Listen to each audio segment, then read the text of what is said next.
جی آج ہم پڑھیں گے منصوبی طریقہ تدریس کے تحت منصوبے کی اقسام۔ کتنی قسم کے منصوبے جو ہیں وہ ہو سکتے ہیں۔ تو پہلی قسم ہے تخلیقی منصوبے۔ تخلیقی منصوبے وہ ہوتے ہیں جس میں ہم طلباء سے اس طرح کے کام کرواتے ہیں کہ جس سے ان کی تخلیقی صلاحیتوں کا استعمال بھی ہوتا ہے اور ان کی تربیت بھی ہوتی ہے، مزید وہ تخلیقی صلاحیتیں بہتر ہوتی ہیں۔ تو اس میں جیسے آیات قرآنی اور حدیث کو مختلف چارٹ پیپر پر لکھنا، یا بیت اللہ، مسجد نبی وغیرہ کے ماڈل بنانا، یا جو عربی زبان ہے اس کے مختلف انداز تحریر جو ہے وہ پیش کرنا، رسم الخط مختلف ان کو لکھنا۔ تو اس طرح یہ تخلیقی صلاحیتوں پر مبنی منصوبے ہوتے ہیں۔ دوسری قسم کے ہیں تفریحی منصوبے۔ اس میں جیسا کہ نام سے ظاہر ہے کہ تدریس کے لیے ایسے کام کروانا کہ جس سے بچوں کو تفریحی میں ملے۔ مثال کے طور پر ان کو مختلف عمارات اور جگہوں کی سیر کروانا، بادشاہی مسجد، مسجد وزیر خان اور اس طرح کی جو مساجد ہیں یا عجائب گھر ہے تو اس کی سیر کروانا اور اس کے ذریعے ان کو تدریس بھی فراہم کرنا۔ تیسری قسم کے ہیں تدریسی منصوبے۔ اگرچہ پہلے تخلیقی اور تفریحی بھی ہوتے تدریسی ہی ہیں، لیکن یہ منصوبے خاص طور پر اس کا جو فوکس ہوتا ہے وہ تدریس پر ہوتا ہے۔ تو اس میں جیسے مثال ہے کہ طلباء کو نماز صحیح طریقے سے نماز پڑھنا سکھانا، یا نماز کے الفاظ کی ادائیگی، نماز کے الفاظ کا مفہوم اور مطلب بتانا، وضو کرنے کا صحیح طریقہ سکھانا، اور اسی طرح صورتیں وغیرہ یا جو بھی تدریس اور تعلیم اور تعلم کیا جائے گا، ایسے منصوبوں کو تدریسی منصوبے کہتے ہیں۔ اس کے بعد جو ہے وہ تنظیم کے لحاظ سے منصوبے ہیں۔ تو تنظیم کے لحاظ سے نمبر 1 ہے انفرادی منصوبے۔ انفرادی منصوبے سے مراد یہ ہے کہ جب کوئی پروجیکٹ جو ہے ہم فرداً ہر طالب علم کو دیں اور وہ کرے، یعنی ایک طالب علم ایک منصوبے پر، ایک پروجیکٹ پر کام کرے انفرادی حیثیت میں۔ تو یہ جو اس طرح کے انفرادی منصوبے ہوتے ہیں یہ طلباء کو بڑے پسند آتے ہیں۔ اس میں ان کی دلچسپی کا لیول بہت بڑھ جاتا ہے اور ان کی زیادہ صلاحیتیں بروئے کار بھی آتی ہیں اور وہ بہت زیادہ سیکھتے بھی ہیں۔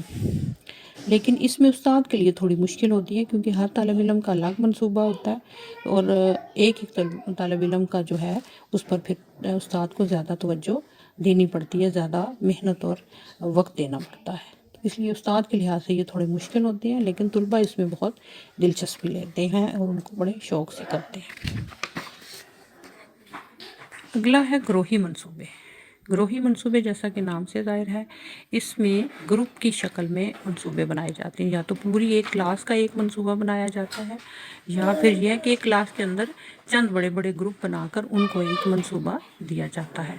اس میں پھر وہ گروپ کی شکل میں مشترکہ طور پر کام کرتے ہیں اور منصوبے کے مقاصد کو حاصل کرنے کی کوشش کرتے ہیں۔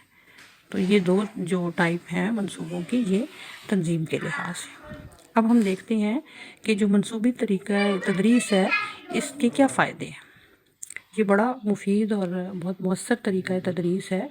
اس میں سب سے جو اچھی بات ہے وہ یہ ہے کہ جو طلباء ہیں وہ ان کی دلچسپی کا لیول بہت بڑھ جاتا ہے اور وہ انجوائے کرتے ہیں، ان کو لطف اور مزہ آتا ہے اس طریقہ تدریس کے مطابق کام کرنے میں۔ پھر یہ کہ طلباء کی ذہنی، جسمانی، دماغی، ذہنی، روحانی سب جو استعداد ہوتی ہیں ان کے مطابق یہ منصوبہ بنایا جاتا ہے اور انہی صلاحیتوں کو جلا بھی ملتی ہے یا فروغ بھی پاتے ہیں۔ تو یہ سب صلاحیتیں جو ہیں وہ ابھرتی ہیں۔ اس طرح کے طریقہ تدریس کے مطابق کام کرنے سے طلباء جو ہیں وہ پریکٹیکل لائف کے لیے ٹرینڈ ہو جاتے ہیں، ان کی تربیت ہو جاتی ہے اور ان کے سیرت اور کردار کی تشکیل ہوتی ہے۔ دوسرا ایک اگلی بات یہ کہ جو کچھ بھی اس طریقہ تدریس سے طلباء سیکھتے ہیں وہ بڑے شوق اور دلی لگن کے ساتھ سیکھتے ہیں۔ ان کا شوق اور دل کا جذبہ بہت زیادہ اس میں شامل ہوتا ہے۔ اور جو طلباء ہیں ان کا جو اکتساب علم ہوتا ہے وہ اس میں جمہوری طریقے ہوتے ہیں، ہر کوئی اپنی آزادی سے، مرضی سے، اپنی رائے سے کام کرتا ہے، تو اس سے جمہوری طریقوں کو فروغ ملتا ہے۔ اس طرح جب منصوبے پر طلباء کام کرتے ہیں، محنت کرتے ہیں، اور تو اس سے ان کے اندر محنت کی عظمت کا جو ہے نا جذبہ وہ پیدا ہوتا ہے کہ محنت کرنا جو ہے وہ کتنا عظیم اور ضروری فعل ہے، یہ احساس اور جذبہ ان میں فروغ پاتا ہے۔ پھر یہ کہ تھوڑے وقت میں زیادہ مضامین سیکھے جاتے ہیں۔ ایک منصوبے کے تحت آپ مختلف مضامین، مختلف عنوانات اور چیزوں کے بارے میں ان کو تعلم فراہم کر سکتے ہیں۔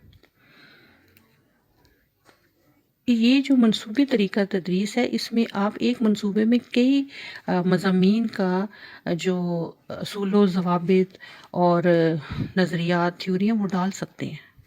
ایک مضمون کے اندر کئی چیزیں آپ سکھا سکتے ہیں، اور مضامین جو ہے اس میں ربط بڑا غیر محسوس طریقے سے کام کرتا ہے اس طریقہ تدریس کے تحت۔